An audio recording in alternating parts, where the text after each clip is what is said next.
time capsules, or forgotten relics. Imagine driving through the Australian outback. Somewhere between the endless red dirt and the fading horizon, you stumble upon a town that looks like it hasn't changed since Eisenhower was president. The milk bar still serves ice cream sodas in glass bottles. The cinema hasn't updated its marquee in decades. The general store stocks the same brands your grandparents bought. Arnott's biscuits in tins, Bushell's tea. The petrol pump is manual. The phone box still works.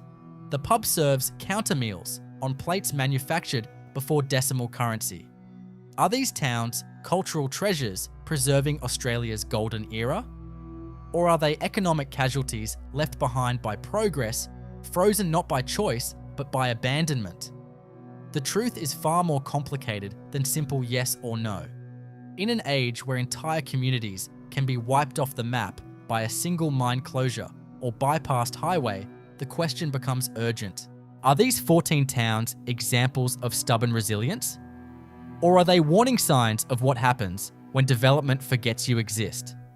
Today, we're taking an honest look at 14 Australian towns that time genuinely forgot. No romanticising, no cheap nostalgia, no tourist brochure propaganda, just the raw truth about what it means to be stuck in 1950s Australia, while the rest of the country races into the 21st century. Welcome to an unflinching documentary about Australia's frozen towns. We've listened to your feedback.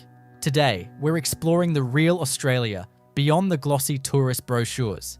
If you value documentaries that prioritise hard facts over sentiment, subscribe to our channel now and hit the notification bell.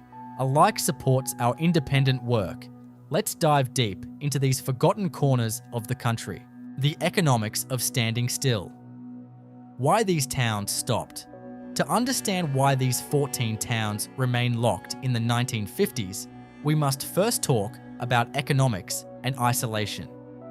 When the Snowy Mountains scheme finished in 1974, dozens of work camps became ghost towns overnight. When mining companies pulled out of remote regions, entire economies collapsed. When highways were rerouted to bypass small settlements, businesses couldn't survive. The towns that remain frozen aren't charming by choice. They're survivors of economic abandonment, stuck in the exact decade when prosperity ended. Take Ravensthorpe in Western Australia. This town boomed during the nickel rush of the 1970s. Then commodity prices crashed in the early 1980s. The mine closed. Workers left. The buildings, the shops, the entire streetscape reflects the exact moment the money stopped. Nothing was demolished because nothing was built to replace it. The 1950s architecture remains because no one could afford to modernize. We must be honest here. These aren't time capsules preserved by community pride or heritage protection. They're economic casualties, frozen in the decade they were abandoned. The rusty shop signs, the faded paint, the broken windows aren't charming details.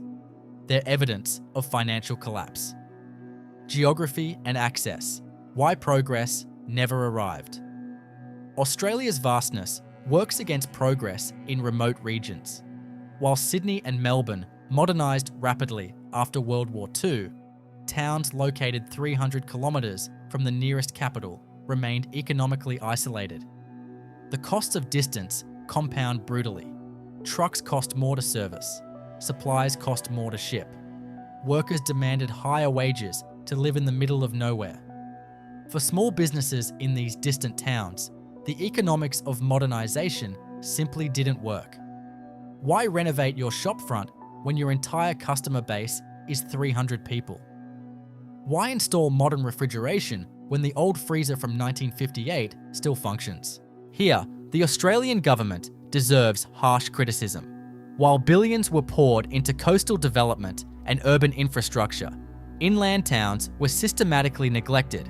The infrastructure upgrades that transformed urban Australia never reached places like Silverton in New South Wales or Gwalia in Western Australia. These towns weren't forgotten by accident. They were forgotten by deliberate policy. Federal and state governments made calculated decisions to concentrate investment in population centres, writing off remote communities as economically unviable. But this isolation created something unexpected: an accidental preservation of mid-century Australian culture that you can't find anywhere else in the country. A living archive. Town 1, Silverton, New South Wales. Population 1950, approximately 3,000. Population today, 50. Silverton is the textbook example of a town frozen in time, the perfect case study for understanding everything we're discussing today. Once a thriving silver mining hub with dozens of active mines, the ore ran out in 1889, triggering an exodus. But the town clung to life through the 20th century, surviving on stubbornness alone.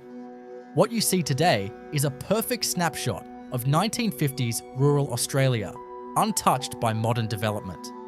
The Silverton Hotel still serves beer in the same bar where miners drank 70 years ago. The same wooden counter, the same pressed metal ceiling, the same bottles on dusty shelves.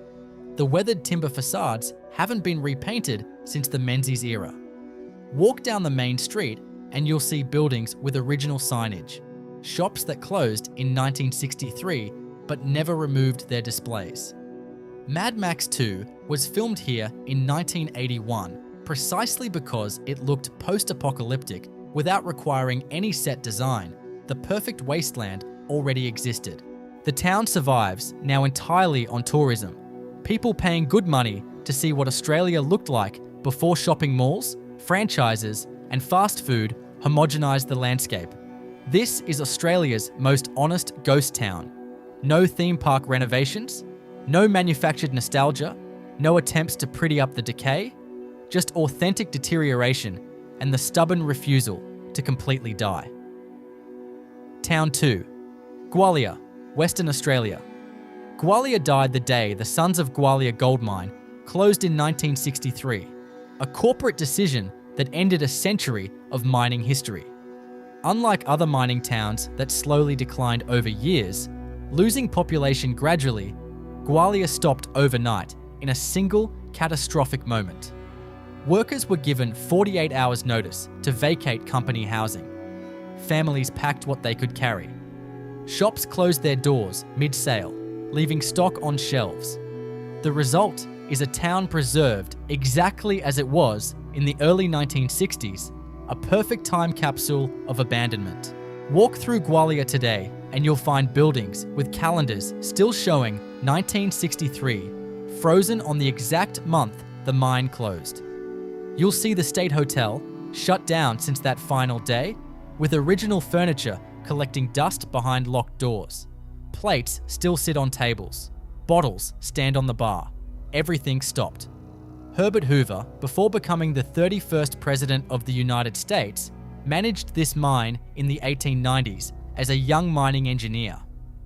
His residence still stands, untouched, a museum to both American ambition and Australian resource extraction. Gwalia proves a harsh truth about preservation.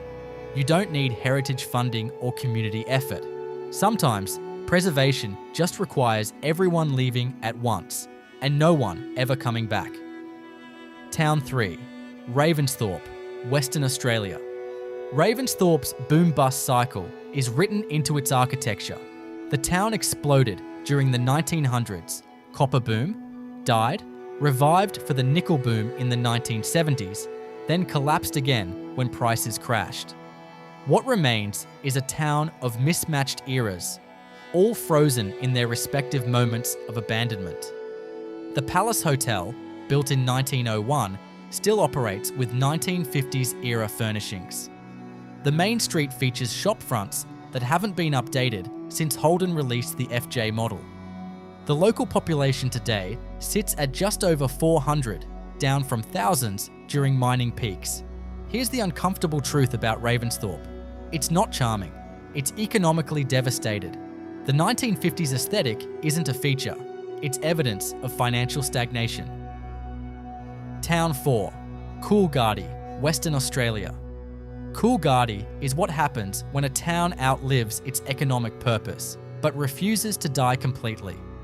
During the 1890s gold rush, this was Western Australia's third largest settlement after Perth and Fremantle, a booming metropolis of 30,000 people. Hotels lined every street. Banks competed for business. The stock exchange traded millions. Today, fewer than 900 people live here, a 97% population decline. The town is dominated by grand buildings from the boom era, elaborate Victorian architecture built for a future that never arrived. But the community that uses them is trapped economically in the 1950s and 1960s. The Denver City Hotel, with its 2-story veranda, still operates but serves a handful of locals instead of hundreds. The Coolgardie safe, that ingenious evaporative cooling device, was invented here in 1890s, a symbol of Australian ingenuity solving outback problems. But walk the streets today and you'll see boarded windows on 3 out of every 4 buildings, faded paint revealing decades of neglect, and businesses that closed in the 1960s with signs still hanging. The town survives on history tourism and highway traffic, travellers stopping for fuel on the way to Kalgoorlie. It's a living museum where the exhibits walk around, wishing they lived somewhere else. Coolgardie is preservation through inability to escape. Town 5, Farina, South Australia. Farina is technically a ghost town, abandoned in 1967, but it deserves mention because it represents the end stage of what happens when isolation wins. Once a thriving railway town with a population over 600, Farina died when the railway rerouted. What remains is one of Australia's most intact ruins. Every building from the 1950s still stands, slowly crumbling into the desert. The bakery, the hotel, the underground bakehouse that kept bread cool in 45-degree heat. Volunteers now work to preserve the ruins, not to restore them, but to stabilize the decay. Farina is what the other 13 towns fear becoming. Town 6, Wilcannia, New South Wales. Wilcannia was once called the Queen City of the West. Paddle steamers brought supplies up the Darling River. The town thrived. Then the railway came, bypassing the river route, and Wilcannia began its slow death. Today, the population is roughly 600, down from thousands at its peak. The architecture is overwhelmingly Victorian and Edwardian, but the town's social infrastructure collapsed in the mid-20th century. The grand old buildings remain, but they house a community struggling with poverty and isolation. This is where we must be brutally honest. Wilcannia isn't quaint. It's a town in crisis, preserved in the 1950s, not by choice, but by neglect. Town 7, Tibooburra, New South Wales. Australia's hottest town. Tibooburra sits in the remote corner of New South Wales, closer to South Australia than Sydney. The town's isolation is so extreme that modernisation simply couldn't reach it economically. The 2 pubs, the Family Hotel and the Granites, feature interiors that haven't changed since the 1950s. Original beer taps, original furniture, original everything. The population today is roughly 150 people. The town survives on opal mining and outback tourism. Tibooburra proves that when you're far enough from civilization, time doesn't move forward, it just stops. Town 8, Ilfracombe, Queensland. Ilfracombe's claim to fame is its machinery museum, a collection of vintage farm equipment that tells the story of rural Queensland. But the town itself is the real museum.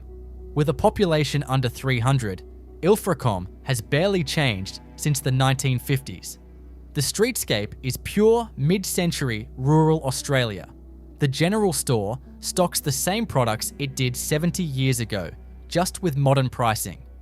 The local pub serves the same meals to the same families, generation after generation.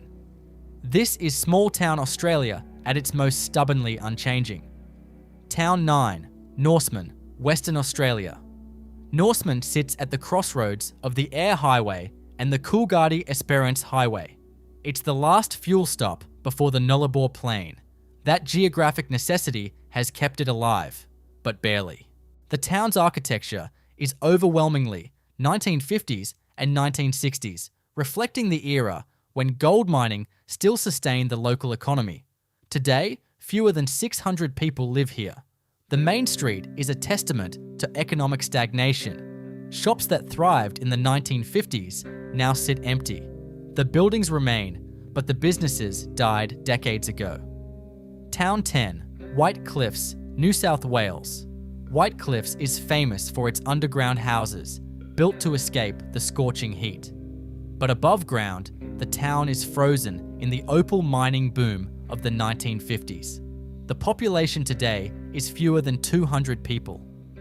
The town's isolation, 4 hours from the nearest city, has preserved its mid-century character perfectly.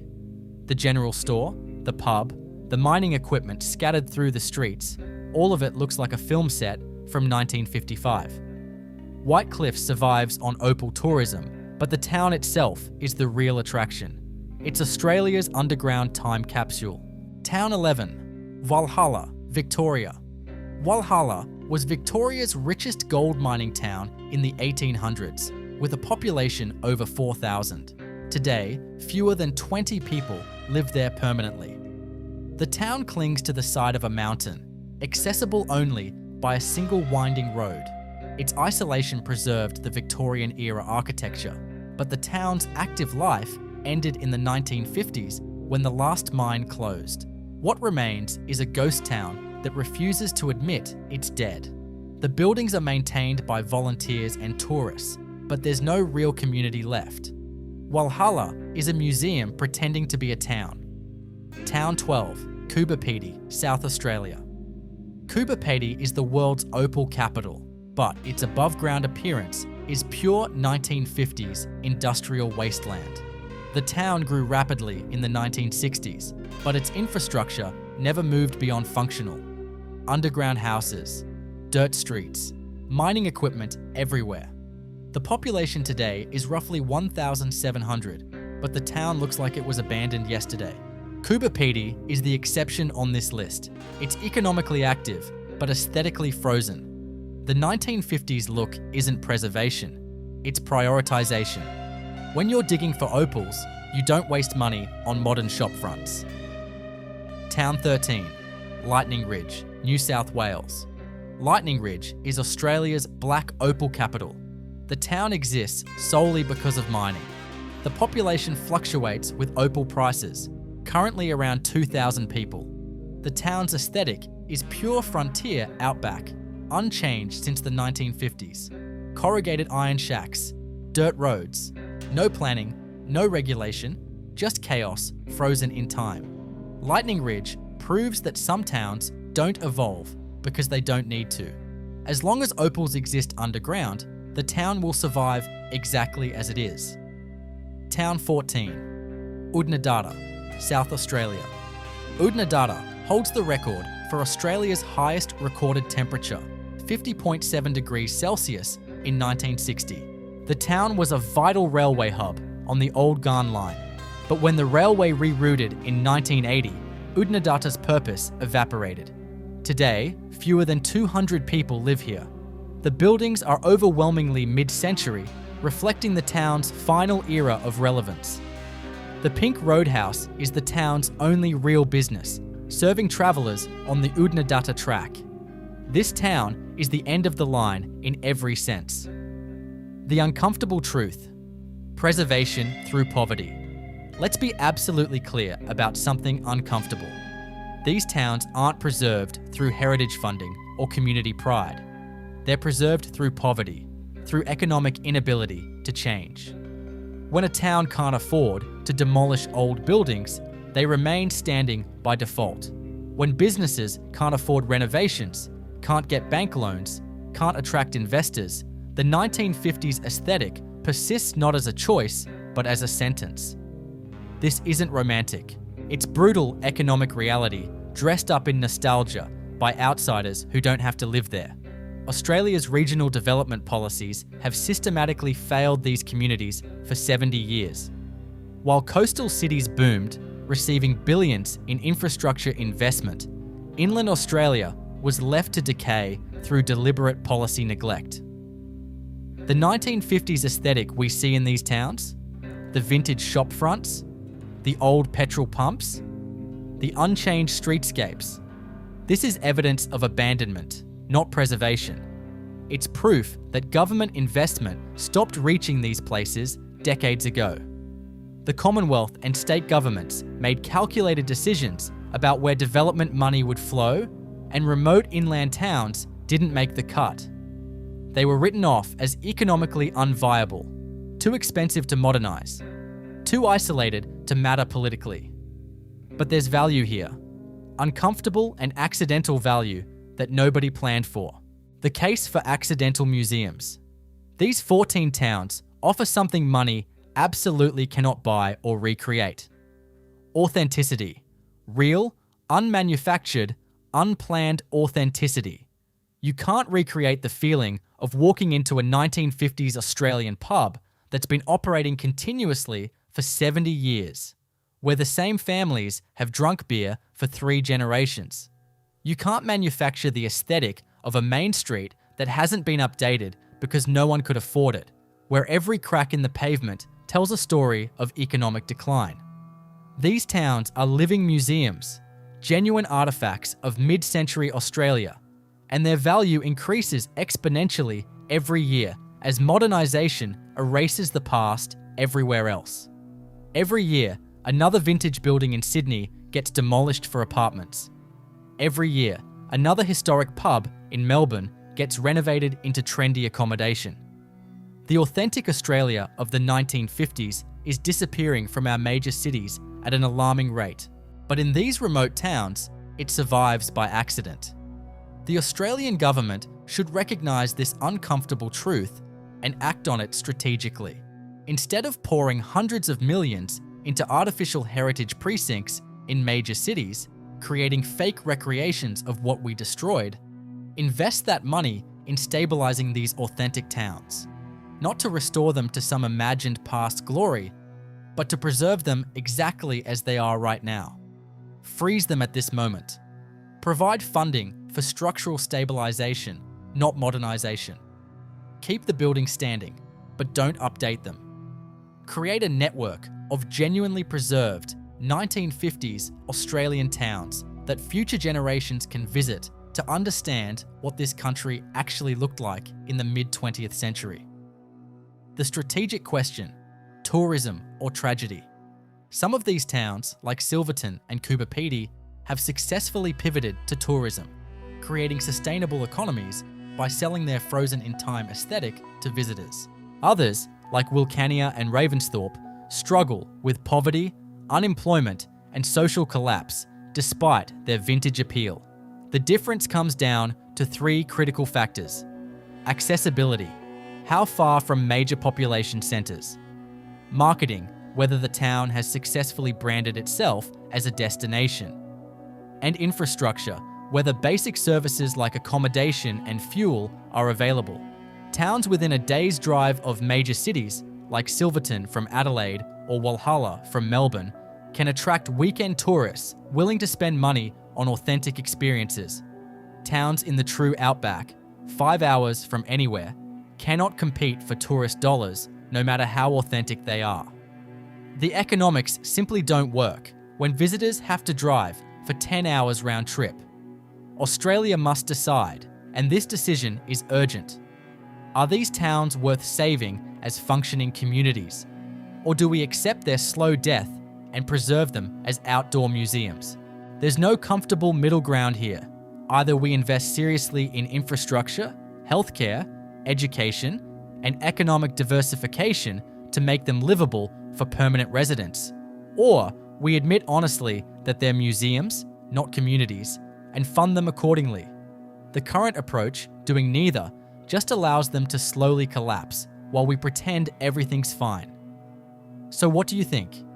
Are these 14 towns cultural treasures that deserve government preservation funding, or are they economic relics we should let fade away? Should Australia invest millions in remote communities, or accept that some places are simply too isolated to sustain modern life? Write your opinion in the comments. We value thoughtful discussion in our community. Don't forget to like this video and subscribe to our channel so you don't miss our honest documentaries about Australia's hidden places.